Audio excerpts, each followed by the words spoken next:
Assalamualaikum, selamat pagi, siang, sore, dan malam. Perkenalkan, nama saya Sri Kandi Aritonang dari kelas Manajemen Proyek B dengan NRP 5033241008. Di sini saya akan mempresentasikan final project saya mengenai perencanaan proyek pembangunan Mall Pelayanan Publik atau MPP di Kabupaten Humbang Hasundutan. Nah, untuk latar belakangnya sendiri yaitu mengapa MPP diperlukan di Kabupaten Humbang Hasundutan? Nah, Kabupaten Humbang Hasundutan atau Humbangas merupakan kabupaten yang terletak di Provinsi Sumatera Utara dengan luas wilayah sekitar 2.335 km dan jumlah penduduk lebih dari 200 juta jiwa yang tersebar di 10 kecamatan. Kondisi geografis yang terbukti dan berbukit dan aksesibilitas yang masih terbatas menjadi tantangan utama bagi masyarakat dalam mengakses layanan publik dari pemerintah. Nah, ada 4 masalah yang paling dominan, yaitu yang pertama, layanan publik tersebar dan faktanya lebih dari 15 instansi berada di lokasi yang berbeda. Untuk yang kedua yaitu proses pelayanan yang belum efisien. Jadi waktu pelaksanaan dokumen rata-rata bisa sampai 3 atau 5 hari kerja. Untuk yang ketiga yaitu kualitas pelayanan belum optimal sehingga indeks kepuasan masyarakat masih perlu ditingkatkan. Untuk yang terakhir yaitu belum adanya sistem pelayanan yang terpadu sehingga belum tersedia mall pelayanan publik dan layanan digital yang terintegrasi. Nah, kebijakan amanat yang ada pada saat ini yaitu pada Permenpan RB nomor 23 tahun 2017 yang membantu pembentukan mall pelayanan publik di seluruh kabupaten atau kota Indonesia untuk mewujudkan pelayanan terpadu kepada masyarakat. Nah, untuk tujuan proyek saya sendiri yaitu sehingga muncul pertanyaan apa sih yang ingin dicapai? Nah, tujuan utamanya yaitu membangun sebuah mall pelayanan publik yang modern, terintegrasi, representatif, inklusif, dan berbasis teknologi digital di Kabupaten Humbang Hasundutan guna meningkatkan kualitas, efektivitas, efisiensi, transparansi, serta kemudahan akses pelayanan publik bagi seluruh masyarakat. Nah, ada 6 tujuan spesifik atau terukur dari proyek saya sendiri. Yang pertama yaitu mengintegrasikan minimal 15 layanan pemerintah dalam satu gedung pelayanan. Untuk yang kedua yaitu mempercepat waktu penyampaian pelayanan menjadi maksimal 1 hari kerja. Untuk yang ketiga yaitu meningkatkan indeks kepuasan masyarakat sehingga kategorinya menjadi baik. Untuk yang keempat yaitu menerapkan sistem e-service dan antrian digital yang terintegrasi. Yang kelima, melayani hingga 500 pengunjung setiap hari kerja. Untuk yang terakhir yaitu mempermudah proses perizinan untuk meningkatkan investasi dan pendapatan asli daerah atau PAD. Nah, alasan strategisnya sendiri yaitu yang pertama, amanat reformasi birokrasi nasional. Untuk yang kedua, komitmen RPJMD Kabupaten Humbang Hasundutan yaitu 2021-2026. Untuk yang ketiga itu potensi dukungan DAK dari Kementerian Pan-RB.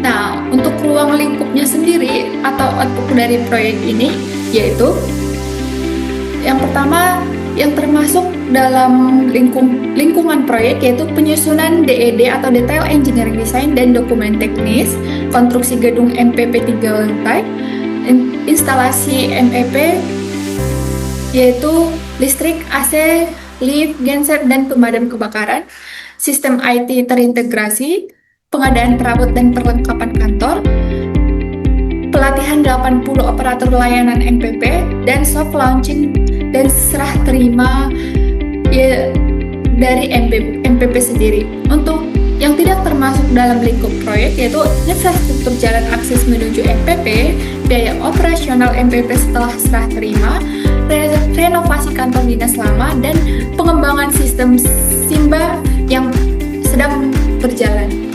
Untuk hasil utama yang akan diharapkan dari MPP ini yaitu gedung mall pelayanan publik yang siap beroperasi, yaitu targetnya 3 lantai sesuai dengan standar SNI. Untuk yang kedua yaitu sistem IT yang terintegrasi, yang itu adanya e-service, antrian digital, jaringan server, CCTV, dan dashboard. Untuk Untuk yang ketiga yaitu SOP pelayanan publik, yaitu untuk 15 unit layanan beserta peraturan bupati. Untuk yang keempat yaitu perabot dan perlengkapan kantor, 60 meja loket dan 400 kursi tunggu beserta perlengkapan pendukung lainnya. Untuk yang terakhir yaitu dokumen serah terima proyek atau yaitu berita acara serah terima yang telah diselenggarakan. Nah, untuk struktur organisasi proyeknya sendiri, yang pertama yaitu proyek sponsor atau yaitu penanggung jawab Bupati Kabupaten Hubang Hasundutan yang fungsinya menjadi otoritas anggaran dan kebijakan. Untuk yang kedua yaitu manajer proyek Dinas PUPR yang fungsinya mengkoordinasikan proyek. Yang ketiga tim perencana menjadi konsultan DED. Untuk yang keempat tim konstruksi yang akan menjadi penanggung jawabnya yaitu kontraktor utama. Fungsinya pembangunan gedung MPP sendiri. Tim IT atau digital, penanggung jawabnya adalah vendor sebagai sistem digital terintegrasi. Tim keuangan yaitu untuk anggaran dan pelaporan. Yang terakhir tim pengawas yang penanggung jawabnya adalah konsultan pengawas dan kepatuhan teknis. Nah, untuk breakdown strukturnya sendiri yaitu yang termasuk dalam ruang lingkup. Yang pertama perencanaan dan desain yang meliputi studi kelayakan, penyusunan DED, serta pengurusan perizinan proyek. Untuk yang kedua yaitu pengadaan mencakup identifikasi lahan, proses pengendaraan kontraktor, dan pengadaan material. Untuk yang ketiga yaitu konstruksi fisik yang meliputi pekerjaan fondasi, struktur bangunan, instalasi MEP, finishing interior, dan serta pembangunan fasilitas pendukung lainnya. Untuk yang keempat yaitu IT dan sistem yang mencakup instalasi jaringan dan service, sistem antrian digital, CCTV, dan sistem keamanan lainnya. Yang kelima yaitu persiapan operasi yang meliputi pengadaan perabot, pelatihan SDM bagi pengurus MPP, penyusunan SOP dan regulasi, serta pelaksanaan soft launching-nya. Untuk yang terakhir yaitu serah terima yang merupakan tahap akhir yang terdiri dari inspeksi final, uji fungsi seluruh sistem, serta penandatanganan berita acara serah terima dan penyelesaian dokumen akad. Nah, untuk estimasi dan biaya dalam proyek yang saya buat yaitu rencana anggaran biayanya mencapai 44,37 miliar. Yang asumsi utamanya sesuai dengan standar harga dari yang ada di Kabupaten Sumatera Utara dan durasinya mencapai 18 bulan. Tingkat inflasinya sendiri 4,5%. Untuk rekapitulasi biayanya ada berikut yang mencapai total yang tadi yaitu 44,37 miliar. Untuk biaya stafnya sendiri, yang pertama manajer proyek akan digaji sekitar 18 juta per bulan dengan biaya per jamnya yaitu 102.273. Untuk yang kedua yaitu manajer situs yang akan digaji dengan pada 14 juta per bulan dan koordinator IT-nya di 12 juta per bulan. Untuk analisis kelayakan proyek saya sendiri yaitu yang pertama analisis parameter. Di analisis parameter yaitu anggaran pada penyelesaian yaitu yang tadi 44,37 miliar. Yang kedua masa manfaatnya itu di 25 tahun. Yang ketiga tingkat diskon yaitu 8% per tahun. Manfaat tahun pertama yaitu 30,25 miliar. Untuk biaya operasionalnya per tahun yaitu di angka 10,26 miliar dan manfaat pertumbuhannya di angka 4,5% per tahun.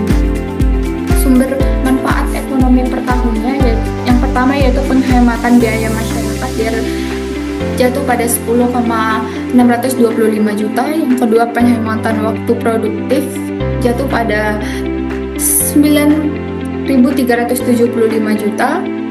Selanjutnya penghematan anggaran Pemda yaitu 3.500 juta, retribusi layanannya di 2.700 juta, peningkatan investasi daerah di 1.800 juta dan total manfaat tahun pertama yaitu 30.250 juta.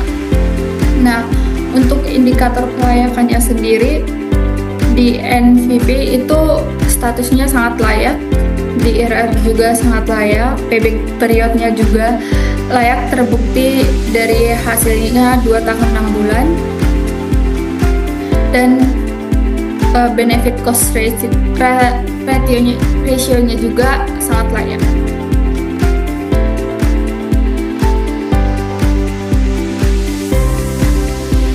Untuk jadwal proyek atau Gantt chart-nya sendiri, di jadwal proyek pembangunan MPP di Kabupaten Humbalang Sundutan direncanakan akan berlangsung selama 72 minggu dan dibagi menjadi 5 fase utamanya, yaitu yang pertama itu perencanaan dan persiapan, kedua konstruksi fisik, yang ketiga IT dan digital, keempat persiapan operasional, yang kelima serah terima. Setiap aktivitas telah disusun berdasarkan urutan pelaksanaan, durasi, dan ketergantungan antar pekerjaan. Gantt chart yang saya gunakan ini sebagai alat untuk memantau progres proyek, mengendalikan jadwal pelaksanaan, mengidentifikasi aktivitas pada jalur kritis, serta memastikan bahwa setiap tahapan dapat diselesaikan tepat waktu sesuai dengan target yang sudah saya susun. Selanjutnya yaitu analisis kelayakan proyek.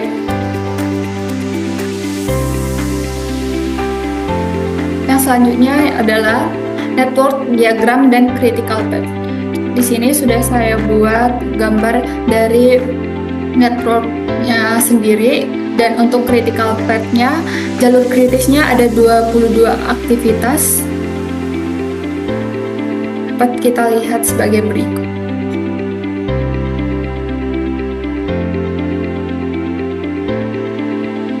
Nah, untuk selanjutnya yaitu progres dan performa.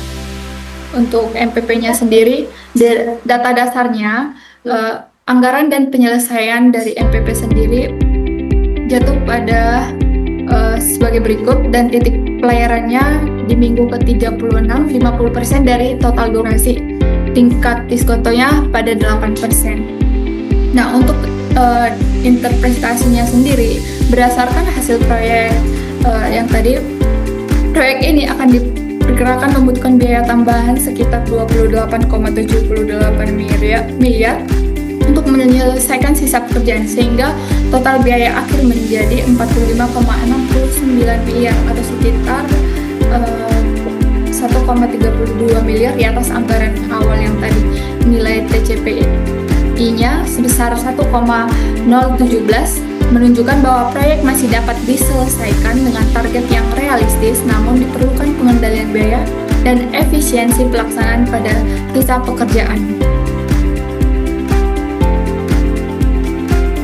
Nah, di sini saya tampilkan juga buat kurva S dan status proyeknya. Yang pertama ada kurva kondisi aktual atau behind schedule dan plus over cost. Untuk yang ini menunjukkan bahwa pekerjaan tertinggal dari jadwal. Jika AC lebih besar dari EF, menunjukkan bahwa biaya yang dikeluarkan melebihi nilai pekerjaan yang dihasilkan. Tindakannya yaitu akan mempercepat aktivitas kritis dan melakukan efisiensi biaya operasional.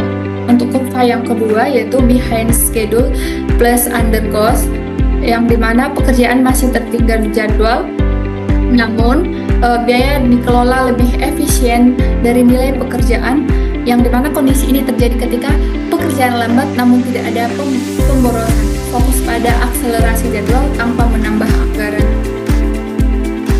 Untuk kurva yang ketiga yaitu ahead of schedule plus over cost, yang dimana pekerjaan lebih maju dari jadwal, namun ada biaya membengkak akibat lembur, material darurat atau SDM yang membutuhkan tambahan untuk mempercepat jadwal yang tadi. Kondisi ini menunjukkan crashing berhasil tetapi menelan biaya yang lebih dari yang direncanakan yang tadi.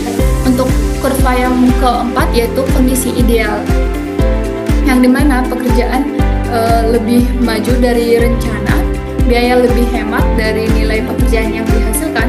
Kondisi terbaik yaitu jadwal lebih cepat dari anggarannya lebih efisien dapat terjadi jika perencanaan matang, cuaca baik, dan kontraktor sangat berpengalaman.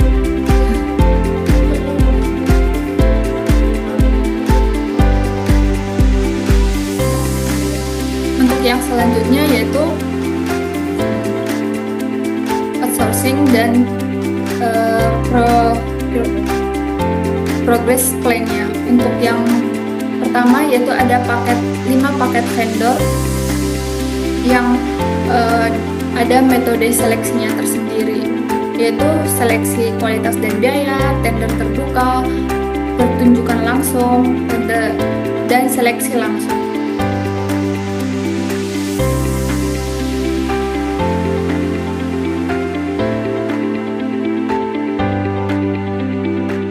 Ada juga vendor pemantauan atau KPI utama, yang dimana indikatornya sendiri ada SPI, frekuensinya mingguan, penanggung jawabnya di kontraktor, dan kualitas beton, frekuensinya setiap pengecoran, penanggung jawabnya ada manajer situs. Yang ketiga, kehadiran tenaga kerja, frekuensinya harian, penanggung jawabnya ada manajer situs. Yang terakhir yaitu ketepatan laporan mingguan, yang dimana penanggung jawabnya adalah manajer proyek. Nah, yang selanjutnya yaitu analisis resiko dan mitigasi. Ada 10 resiko prioritas tertinggi yang mungkin terjadi dalam pembangunan MPP ini. Yang pertama yaitu keterlambatan aktivitas kritis, pembengkakan biaya konstruksi, yang ketiga kecelakaan kerja lapangan, keempat keterlambatan pencairan DAK, kelima kegagalan sistem IT saat go live, yang keenam kekurangan tenaga ahli, ketujuh hujan ekstrim dan banjir yang terjadi selama pengerjaan, yang ke-8 koordinasi OPD tidak efektif, yang ke-9 kebocoran data dan serangan cyber, serta yang terakhir yaitu perubahan kebijakan anggaran.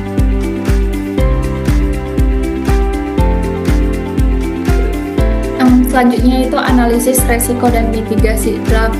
Untuk ada 8 rekomendasi utama. Yang pertama itu menghindari yaitu APBD multi-years, dokumen tender disiapkan lebih awal dan sosialisasi kepada masyarakat sebelum konstruksi berlangsung. Untuk yang kedua yaitu mengurangi dalam hal memonitoring secara bertahap yaitu mingguan, penerapan APD dan HSE. Untuk yang ketiga yaitu transfer. Yang keempat menerima yaitu buffer jadwal 2 minggu, desain tahan gempa sesuai SNI, dan dokumentasi keputusan proyek. Hasil setelah mitigasi yaitu resiko kritis sebelum mitigasi 2 menjadi sebagai berikut ditampilkan di sini. Untuk yang kedua yaitu resiko kritis setelah mitigasi menjadi 0. Yang ketiga pengurangan resiko rata-rata di 55%. Dan terakhir yaitu total anggaran daruratnya 2,97 miliar.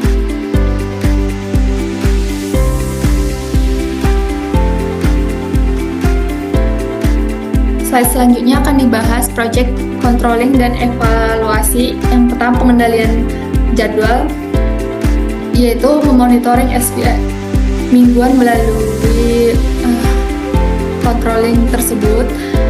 Yang kedua yaitu grant card diperbaharui secara real time menggunakan Microsoft Project. Yang ketiga yaitu tinjauan pencapaian di setiap akhir fase. Yang kedua pengendalian biaya yaitu laporan keuangan mingguan dibandingkan dengan kurva yang tadi. Untuk selanjutnya itu peringatan dini dan audit keuangan independen 2 kali selama proyek oleh BPKP atau akuntan publik. Yang ketiga pengendalian kualitas yaitu inspeksi lapangan harian oleh engineer, uji kekuatan tekanan beton yang berumur 7 dan 28 hari di laboratorium, dan perbaikan wajib dalam 7 hari kerja. Untuk yang keempat, lingkup pengendalian yaitu proses perubahan permintaan formal tertulis, evaluasi dampak terhadap biaya dan jadwal sebelum persetujuan, disetujuinya PM dan project sponsor sebelum pelaksanaan, dan tidak ada perubahan cakupan tanpa persetujuan formal. Nah, untuk kesimpulan dan rekomendasinya sendiri, keputusan akhir yaitu proyek MPP atau pembangunan mall pelayanan publik di Kabupaten Humbang Hasundutan sangat dinyatakan layak dan direkomendasikan untuk dilaksanakan. Kenapa saya katakan layak? Karena seluruh indikator kelayakan bernilai sangat positif, risiko dapat dikelola, serta manfaat sosial ekonomi nyata bagi 200.000 warga Kabupaten Humbang Hasundutan. Nah, untuk 8 rekomendasi utama yaitu yang pertama, kunci APBD multitahun dalam Perda sebelum proyek dimulai untuk menghindari realokasi anggaran di tengah jalan. Yang kedua, menerapkan monitoring mingguan sejak hari pertama, jangan menunggu terlambat baru mengukur kinerja. Untuk yang ketiga yaitu gunakan Building Information Modeling dalam penyusunan DED untuk mendekati bantuan struktur MPP sejak dini. Untuk yang ketiga yaitu yang keempat yaitu mulai proses tender 8 minggu lebih awal dari baseline untuk mengantisipasi sanggah banding dan proses administrasi. Untuk yang kelima yaitu sosialisasi publik 3 bulan sebelum peletakan batu pertama agar tidak ada persetujuan komunitas yang menghambat jadwal. Yang keenam, melatih 3 staf internal dinas Kominfo sebagai admin sistem agar Pemkab tidak bergantung pada vendor IT setelah masa garansi. Yang ketujuh, membentuk tim teknis MPP lintas OPD sejak bulan pertama yang dipimpin oleh Sekda, bukan baru 1 bulan sebelum grand opening. Yang terakhir yaitu menyisihkan 1,5% dari nilai investasi per tahun dalam APBD rutin untuk pemeliharaan gedung dan sistem IT jangka panjang. Sekian presentasi dari final project yang saya